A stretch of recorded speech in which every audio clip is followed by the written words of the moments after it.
हम लोग देख रहे थे उषा, इसका अभ्यास कार्य यहाँ से हमको पढ़ना है।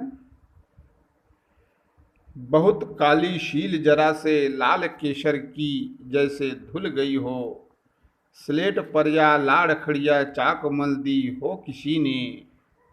नील जल में या किसी की गौर झिलमिल देह जैसे हिल रही हो। और जादू टूटता है, इस उषा का अब सूर्योदय हो रहा है। पहले भावार्थ देख लेते हैं हल्का से, उसके बाद फिर आपका प्रश्न बनाएंगे। तो प्रातः काल उषा का वर्णन करते हुए कवि जो है कहते हैं, आकाश में उषा के आगमन से कई बिंब बनता हुआ यहाँ दिख रहा है। यहाँ इसको कवि बताते हैं कि उषा काल ऐसा लग रहा है मानो आकाश रूपी जो काली शील है उसमें थोड़े से लाल केसर से धुल गई हो।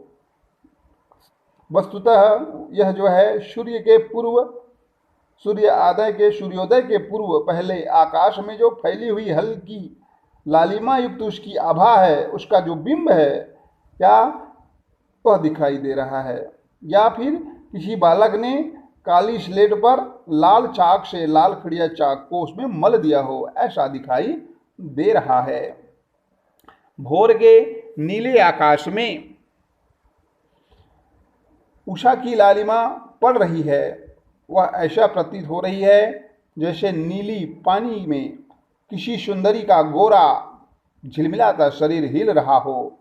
सूर्योदय होते ही उषाकालीन का यह जादू भरा दृश्य जो है समाप्त हो जाता है, अर्थात सूर्य का प्रकाश के फैलने से उषा का हर क्षण परिवर्तित होने वाला जो रंग बिरंगा दृश्य है वह दिखाई देना बंद कर देता है।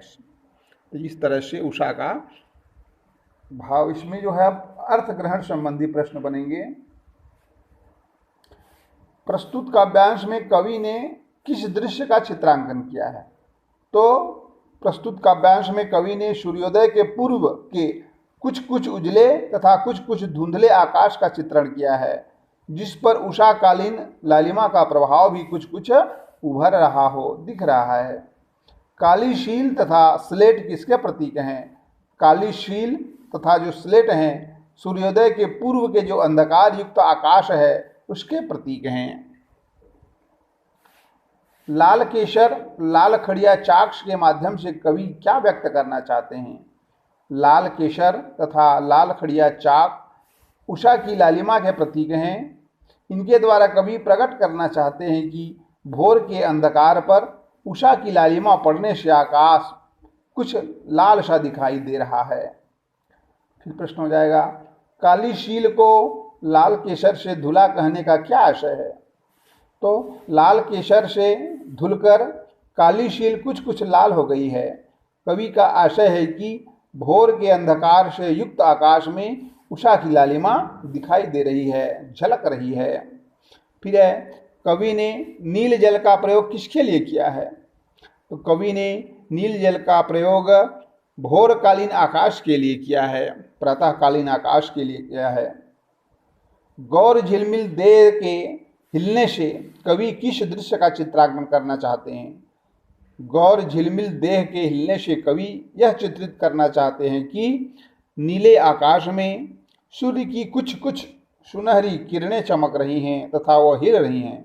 ऐसा लग रहा है जैसे उषा रूपी सुंदरी सरोवर के नीले पानी में डुबकी लगा रही है, स्नान कर रही है तथा उसका गोरा शरीर पानी में झिलमिला हुआ हिल रहा है।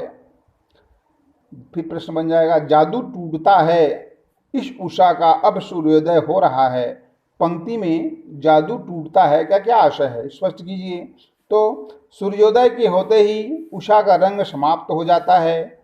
भोर के सुंदर प्राकृतिक दृश्य अब दिखाई नहीं देते हैं, इसलिए उषा का आकर्षण जो है मिट जाता है, इसलिए कह रहे हैं कि उसका जादू समाप्त हो जाता है। ये हो जाएंगे इसके अर्थ ग्रहण संबंधी प्रश्न। अब इसमें सौंदर्य कुछ संबंधी प्रश्न बन जाएंगे, जैसे कि उपयुक्त काव्यांश में किन अलंकारों का प्रयोग हुआ है? तो यहाँ पे इसमें उपमा अलंकार है, स्लेट पर किसी ने मल दिया है, काली शील, ये सब आया है जो उपमा है, नवीन उपमा है तो उपमा अलंकार है। संदेह अलंकार का भी है यहाँ पे, लाल खड़िया चाक जैसे मला हुआ है या केसर है तो उसका सूर्य की जो है उसको केसर और चाक से तुलना किया है, तो यहाँ पे संदेह हो रहा है तो संदेह अलंकार का भी यहाँ आया है। इस तरह से उसके भावार्थ के दृष्टि से भी प्रश्न एक दो तो बन जाएंगे। प्रस्तुत काव्यांश कवि ने किस तरह की भाषा का प्रयोग किया है, तो प्रस्तुत काव्यांश में कवि जो है सरल, सुंदर, सुबोध और भावानुरूप खड़ी बोली का इसमें उपयोग किया है। भाषा सरल है, छोटे छोटे शब्द हैं, बहुत ही सुंदर काव्यांश की शैली है, चित्रात्मक शैली है, प्रकृति का सजीव चित्रण यहाँ किया गया है। ये आपका इस तरह से उसके प्रश्न बन जाएंगे और बाकी प्रश्नोत्तर जो दिए हैं पाठ के माध्यम से बाद में देखेंगे। ये पाठ आपका उषा हो गया, कल अगला पाठ देखेंगे।